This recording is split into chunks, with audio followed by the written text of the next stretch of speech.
скромен был, довольно прост в общении, смущался от внимания порой, был молчалив, задумчив и в волнении, как мало говорил вам наш герой.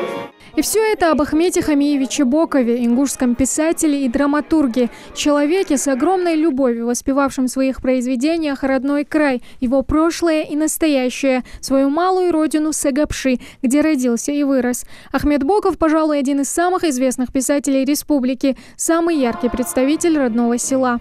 В небольшой горной республике Чечено-Ингушетии живет и работает ингушский прозаик Ахмет Хамиевич Боков. Повседневно общаясь с прототипами героев своего романа, писатель шел не позади, а впереди описываемых ими событий и одержал творческую победу. С такими словами о нашем односельчанине, талантливом писателе, выступил на пленуме правления Союза писателей СССР писатель Сергей Михалков. Имя, навсегда вошедшее в историю Сагапши, теперь с гордостью будет носить и 19-я школа. И не случайно. Всем своим духовным и материальным богатством сагапшинцы обязаны таким личностям, как Ахмет Боков. Такая историческая связь просто не могла остаться неотмеченной односельчанами. Гордые потомки спустя 95 лет со дня рождения Ахмета Хамиевича с таким же трепетом говорят о мастере пера, посвящают ему песни и стихи. Для Селимы Даурбековой произведения писателя давно стали родными. Мне очень приятно, что именно сегодня, именно нашей 19-й школе присвоили имя известного писателя, ингушского писателя Ахмета Хамиевича Бокова. Я знаю очень много его произведений, могу даже перечислить, например, роман «Юрский горизонт». Мне бы хотелось очень отметить то, что именно в романе «Юрский горизонт» прототипом главного героя Османа Алиева является мой родной дедушка, заслуженный нефтяник Чечено-Ингушетии Галаев Иса Алиевич.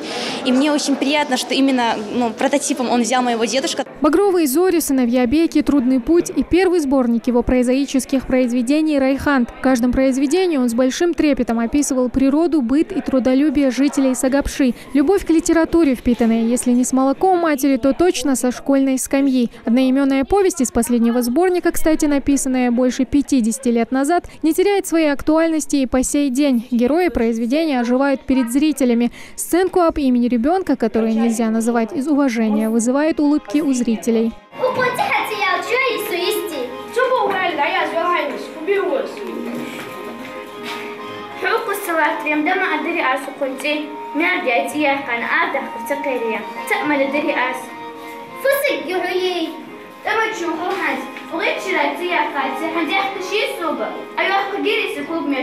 В зале сегодня те, кто так или иначе связан с ингушским классиком, родные, близкие, почитатели его таланта. Гапур Боков, племянник Ахмета Хамиевича и продолжатель его пути, поэт и журналист, сегодня тоже в числе почетных гостей. Для него дядя был поистине ярким примером того, каким должен быть настоящий ингуш.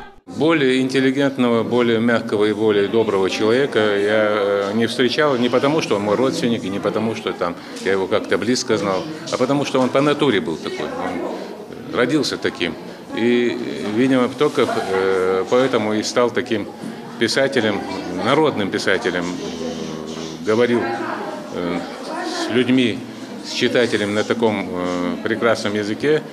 И поэтому его понимали все, и стар, как говорится, и млад. Сегодня, находясь здесь, в стенах своей родной школы, своего родного села, селения Сагапши, я испытываю гордость и радость одновременно за своего дядю, за Ахмета Хамиевича Бокова. Я считаю, это большая ответственность. Стоит перед детьми, перед школой, перед коллективом школы носить имя великого человека.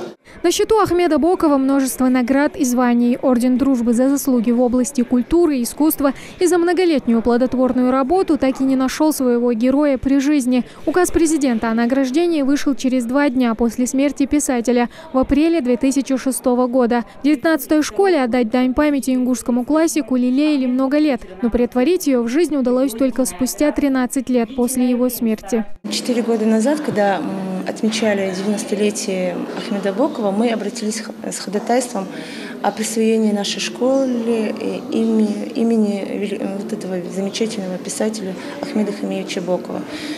Почему мы обратились с такой просьбой? Потому что, во-первых, он родился в нашем селе, вырос, учился Почти все произведения его связаны же с жителями. Он описывает жизнь, быт жителей нашего села. Поэтому было бы стыдно нам не обратиться с такой просьбой. Каждый ученик, переступая порог школы, будет вспоминать великого писателя. Теперь эта памятная доска – яркий пример молодым людям, которая будет прививать любовь к вечным ценностям, а еще приумножать знания о творческом и жизненном пути классика ингушской литературы. Тамара Хашагульгова, Магомед Белакиев, Новости 24.